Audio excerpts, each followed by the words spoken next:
Oh,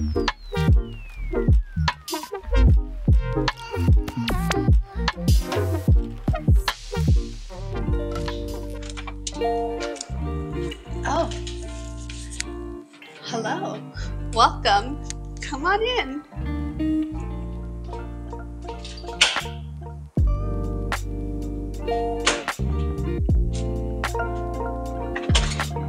I had some audio issues throughout the filming of this video, so I'm gonna have some voiceover segments. Please do not mind too much if my mouth does not match the audio. It's so good to see you all today. If you're new here, welcome to my channel. My name is Bronwyn. Here I do beauty and day in the life vlogs. Currently, we are in the Japan series. I actually used to live in Japan 6 years ago, and this is my first time back since then. But I've already been here for 2 months. Anyway, I am so excited to share with you my Tokyo Airbnb tour. You can already see, but oh my god, this is the cutest place ever! I'm going to give you guys a tour today of this Airbnb. What's unique about this building is that it's very similar to the one that I used to live in. This building is so similar aside for this super cute Sakura decor. The apartment I used to live in was 2 bedrooms, 1 dining, and 1 kitchen. This Airbnb is roughly the same size and has been renovated to be a studio-style space. And it's about a 15-minute walk from the closest train station, which is the Tokyo Skytree station. This Airbnb we got for a really good rate because we stayed here for 2 months.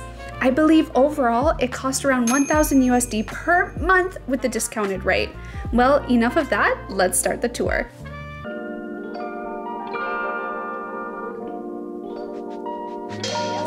Shoes and slippers before stepping up into the house, apartment, or building.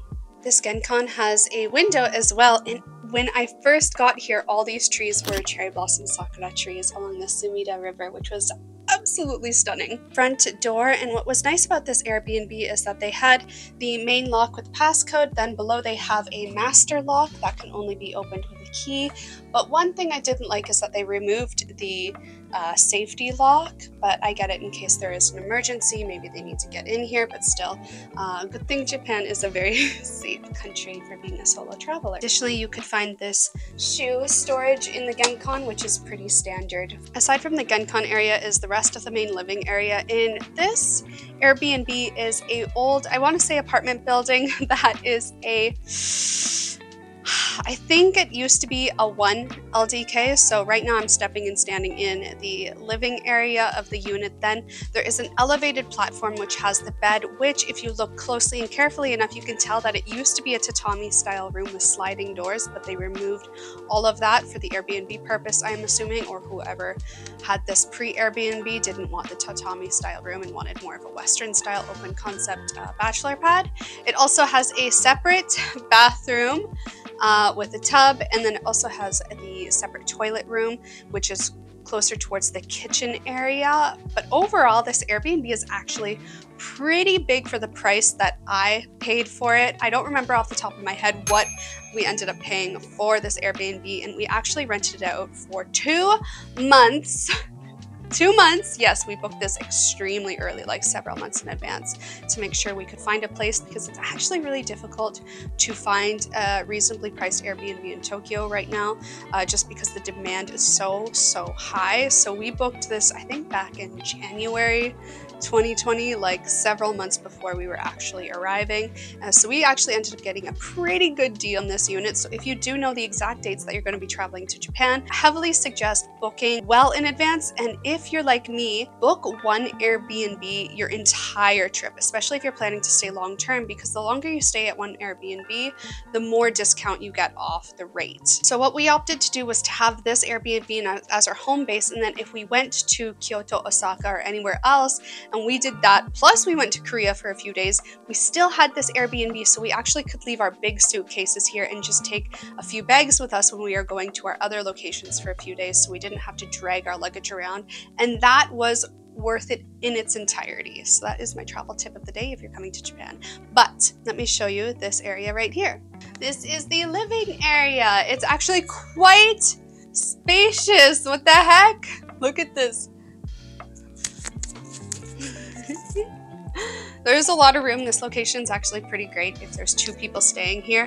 It has room for seating. You can probably actually comfortably fit about 3 to 4 people in here if you really wanted to. The one thing that I really ended up loving about this Airbnb in particular is that this entire wall here is all window, and best part, which I didn't realize, this is actually west facing. And if you're an exposure junkie like me, you're gonna love that, because it means around late midday to the end of the day, you get all that direct sunlight coming right in, which is so warm and toasty and so bright, and you get the beams of light coming in, and it is absolutely stunning. This is technically the 4th floor, so it is pretty close to the ground level. So the one con about this unit is that you will feel the need to close the blinds a little bit earlier in the end of the day so that any passerbyers can't see directly into your unit once you have to start turning the lights on.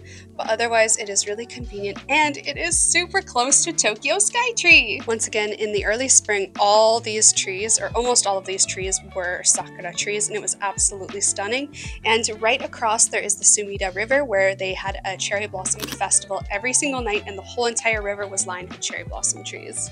Additionally, a small TV is provided. It is not a smart TV, so you can't actually do anything with it other than watch local TV channels, but if you're super curious on immersing yourself in the Japanese culture, it's fun while you're getting ready in the morning before you go out to flip on the TV to watch some random Japanese TV. Let's move on to the bed area of the unit. Stepping up, you get, I think these are 2 Japanese double beds pushed together, which actually creates, I think, about the size of a California king. So it's perfect for 2 people to sleep comfortably. And me and my husband, Honey Boy, absolutely did. It was a very comfortable, cozy sleep while we were here. Plus, the aircon is right above the bed-ish, as well as the heating, so it can keep you nice and comfortable throughout the entire night. Here is a second main window with blackout curtains attached to it. All the curtains of the unit are blackout windows, making it very comfortable to get a good night's sleep at night. And you get the fun little Tokyo apartment view as well. And here is the view from the bed. Now I bet you're waiting for me to discuss what the heck is going on here. What is that? Isn't it the cutest, prettiest thing ever? This was one of the main reasons I wanted to book this Airbnb, was not only because it was perfectly themed for cherry blossom season, which was the peak time we were going to be here and I was going to be filming content in Tokyo, but I also was planning to do a cosplay shoot while I was here, and this was the perfect theme for the character that I was going to be shooting, and it worked out really conveniently, so I didn't have to book any other Airbnbs or studios while I was on my stay, and can just do my shoot from my Airbnb, which was already paid for. Now, past the tree, we have a vanity area that doubles down as a working desk. As you can see, we had to use a step stool to double as a chair, but as a space to get ready every day, this works out just fine. Right beside the vanity, you have the closet space, which has some provided hangers where you can hang any of your clothes or coats, as well as a load of towels. Like, so many towels are in there. It's just like, it's a lot. Below is where we kept our suitcases on this carpet that honestly has seen better days. Yeah, that's, to be honest, I think the owner of the unit would be wise to strip that carpet. Definitely looks like somebody had a fun night out, forgot where they were, and had a little toilet accident on the wall here. Like, that is definitely what that is. I know what men do when they're drunk, and I know they pee on walls, and that is exactly what happened. Probably heavily cleansed, the damage is done, and it looks really, really bad. Next is the bathroom situation. Now, in my old apartment that I used to live in Tokyo, I used to have a very similar bathroom situation, and it's actually common in older apartments in Japan. It's known as a unit bath, which counts for the bathroom vanity as well as the entire bath and shower area. It's common in older apartments. I'm gonna say this building is probably from the 90s or 80s. This is the bathroom vanity situation. As you can see, it's that discolored yellow that's pretty classic in these, I don't even know why these unit baths, just a little really like kind of 80s vibe going on with the unit sink as well. And then back here, we got my liquid repair oil veil. This saved my skin while we were here. And then I also got these sheet masks, Japanese sheet masks for when I had baths. And then this was the shampoo I bought myself. It was actually really nice. One thing that's actually really disappointing about this bathroom situation is this is actually a window and they just painted over it. It's really a shame because it gives so much more light. I looked carefully and I could see they only painted to here where my finger is, and otherwise it was just this very nice frosted window. This is the bath situation. Once again, if you're coming to Japan and staying in an Airbnb, this is an extremely common in Japan style of bath situation. This is a unit bath, so all in one. It's kind of like just a set wet room where you shower either sitting down or standing up, and then you bathe separately beside it in a somewhat small bathtub. In newer apartments and hotels, you're not really going to see this kind of unit bath, and it might be a little more modern, a little more big, a little more less yellowy, and kind of like from the 90s or 80s. You're going to get something a little bit nicer. But with the Airbnb scene in Tokyo, this is really common style of bathroom, so don't be shocked when you see it. And you'll notice on a lot of Airbnbs in Japan, they don't usually show the bathroom situation. Mostly look like this, and it definitely scares a lot of tourists away because it is a bit of a culture shock when you're new to Tokyo. And this is very common in Japan as well, and it's being able to remotely control your hot water. So if you click the button here, it turns on the heating for the hot water, and it will start producing it as soon as you run the water, and then you can turn it off. Applies for the kitchens as well in older units. My old apartment used to be the same, where if I wanted to get hot water running into the sink, I would have to turn it on manually. This one has an actual auto function, so it will automatically turn itself on when it feels that the hot water is starting to run, but you can also control it manually as well. So that is the bathroom situation in this Tokyo Airbnb. Let me move on to the toilet situation. And over here in the kitchen, we have the toilet. This is super common in Japanese apartments to have the toilet in a small room isolated from the actual bathroom where you take showers. Unfortunately, there is no heated seat bidet in this Airbnb. Aside from the toilet room, the kitchen is connected to it. A lot of Japanese apartments and Airbnbs, the kitchen is rather small and is more of like this tiny alley kitchen with a unit setup. Let me show you. Mini fridges are very common here, and this size is super standard for Japanese apartments. In this Airbnb, the microwave is provided, and it is the standard Japanese style of microwave. Atatame for heating mode, then select your time to heat with the dial. Now here is the kitchen. Don't mind my garbage situation over here. I have nowhere to put it yet, so I'm just like putting it there. This is what I mean by unit kitchen. And this style of kitchen is very common in older and smaller Japanese apartments, especially the stainless steel countertop space. There is a big eating out culture in Japan, so larger cooking spaces are not as common in smaller apartments. When I first moved to Japan, this type of kitchen was a culture shock to me, but you get used to it very quickly. Alright, so that is it for the kitchen and toilet situation. That's actually all that there is to this Airbnb. It's actually quite the open concept style of unit, and it's very, very fun and girly and cute and pink, making it really high demand and desirable during the cherry blossom season, or if you're just coming to Tokyo in general. So now that I showed you guys what this Airbnb looks like, I want to get down to the nitty-gritty about it. Let me give you a pros and cons list about this Airbnb after I actually stayed here for 2 months straight. And of course, let's save the cons for the end of the video. Starting off with the pros. This Airbnb, like I mentioned before, is a really good rate if you're staying here for a month or more, because not only do most Airbnbs lower the price when you stay long term, but with the rates of Tokyo Airbnbs being generally cheaper than some other areas of the world, you can get a really good steal for this unit. And I'm going to share the price that we ended up paying per night right here so you guys can see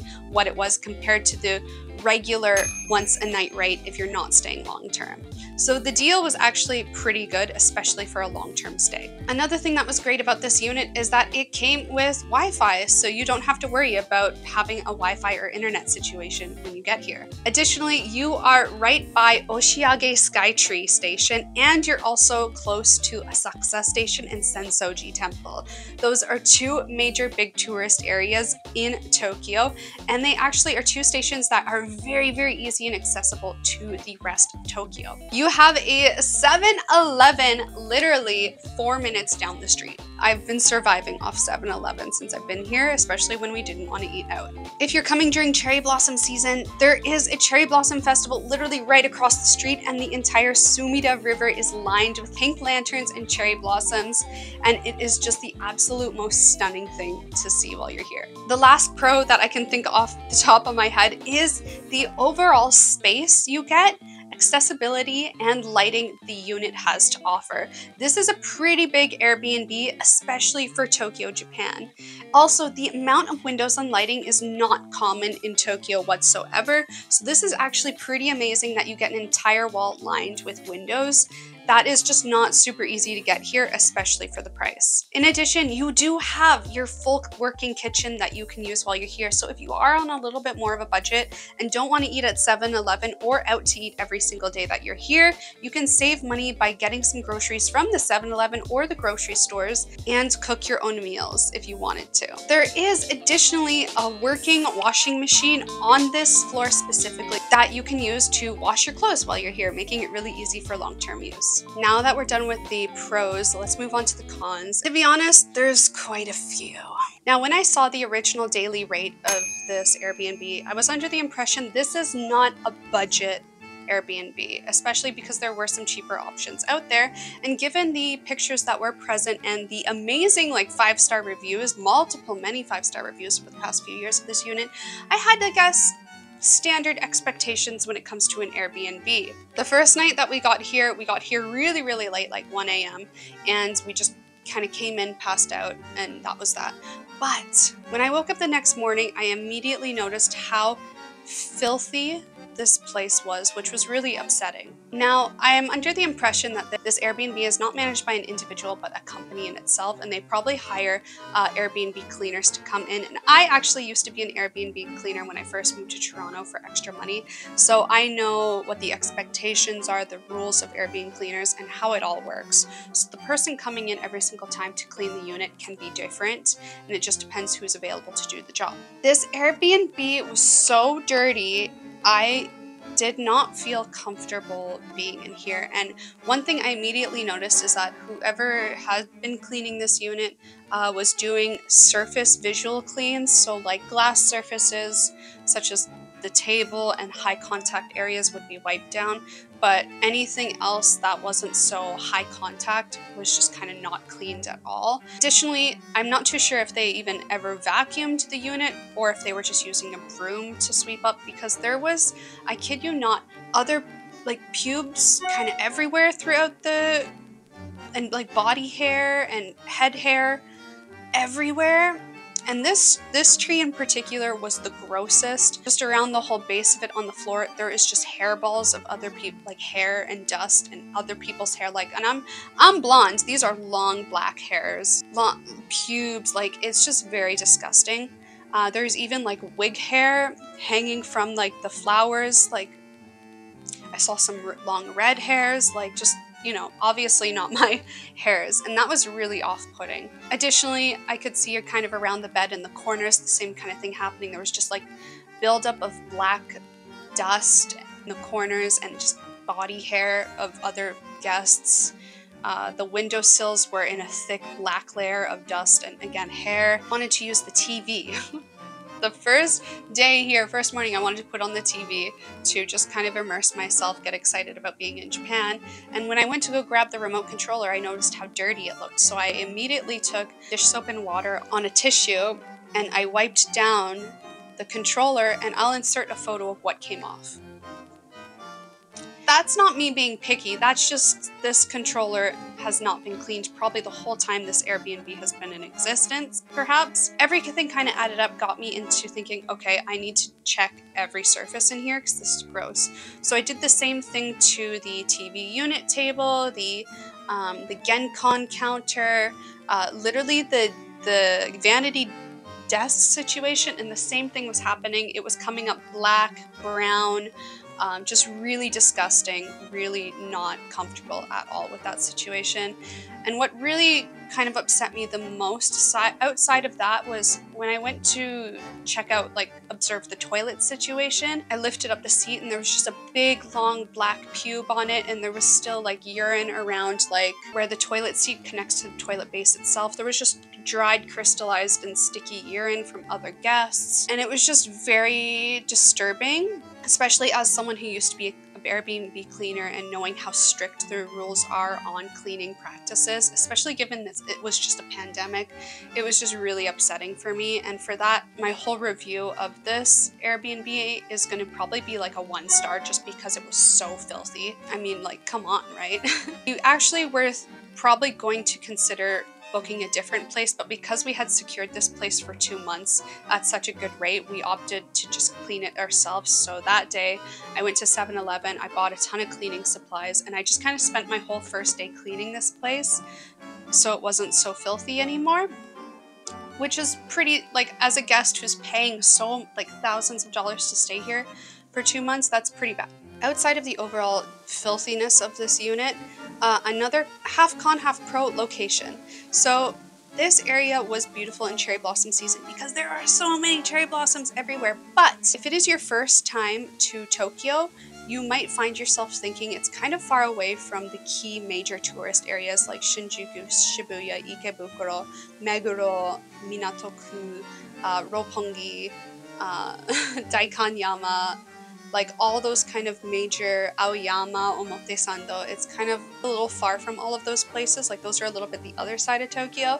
Mind you, there are touristy things to do here, like Sensoji, Skytree.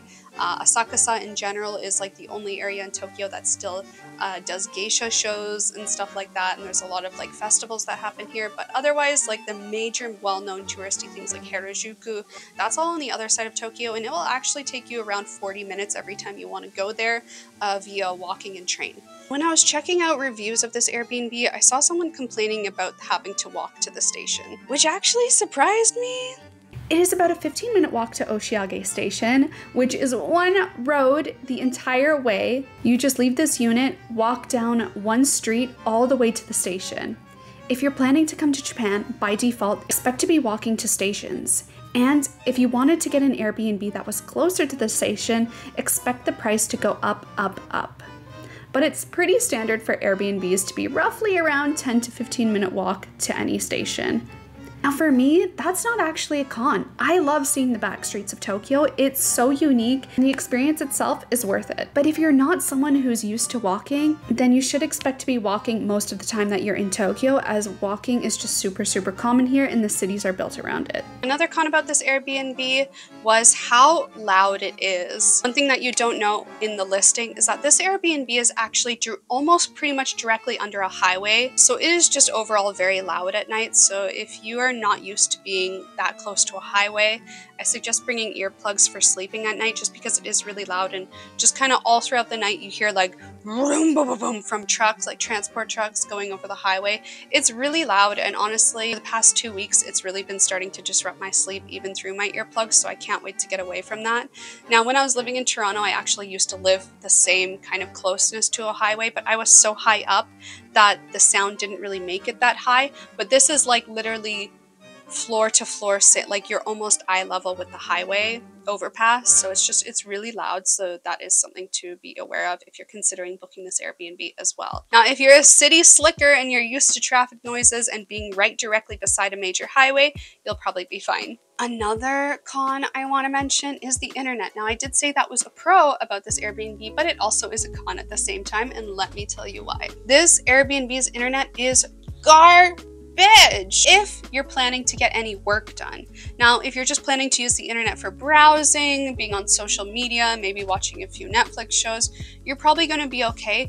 But while I've been here, the internet drops a lot. It's very, very slow. In fact, when I wanted to upload a YouTube video, it was like a 12-minute YouTube video. It took the entire night. I've been having to work and take a few days off just to do a bunch of work, and I will have the internet drop on me and I'm just kind of cut off from doing my work for a while. One thing I suggest if you are coming to this Airbnb and planning to get any kind of level of work done, or you need a secure connection that isn't going to flip-flop on you, make sure you have either a pocket Wi-Fi, which I don't really personally suggest, as I think pocket pocket Wi-Fi's are kind of a bit of a scam nowadays. But what I went with when I came to Japan was an eSIM on my phone, and I specifically chose the Maya eSIM. I'll insert a little image here and link it in the description box down below. But this SIM card is electronic and it's super easy to get on your phone. I think I paid like roughly $114 a month for unlimited data in Japan, which was really consistent. So anytime that the internet would drop out, I just hotspot myself and it was fine at that point. But yeah, that was a con of this Airbnb. And one other thing that I wouldn't necessarily say is a con, more so just kind of like a quality check, is that after staying in about 2 other Japanese hotels and Airbnbs while we were in Japan, I was able to compare, actually no, 3 other ones. I was able to compare the quality, cleanliness, and experience of them based on price. And to be honest, there are a lot of things that this Airbnb could do a lot better to improve it based on the amount they charge for a nightly rate here. They kind of leave a lot more to be expected that they don't provide on. So every other Airbnb or hotel that we stayed in during this trip, there were provided toothbrushes with toothpaste, provided little like facial kits, Q-tips, cotton pads, things like that. Or there was even provided like starter coffee, so like a few kind of instant coffees or individual serving coffee ground packets, sachets, little individual sachet sugars, little individual sachet milks, just kind of the courtesy complimentary things that are kind of standard, especially in Japan, that just weren't provided here. And after going to those other locations, it just kind of made this place feel very budget. So at the end of the day, after looking around and being here for 2 months, the kind of conclusion I came to for this actual unit itself is that it heavily feels like a private room in a hostel. And the last time that I had such a dirty, budget feeling experience, like actual literal dirty, filthy experience with subpar kind of like amenities, was when I stayed in a hostel for like $15 a night in South Korea like 8 years ago. So at the end of the day, I think this Airbnb probably shouldn't be charging what they are charging, but I think they get away with it because of the location and the themed aspect of it. But if this didn't have the pink cute theme, I don't think they'd be able to get away with it, to be honest.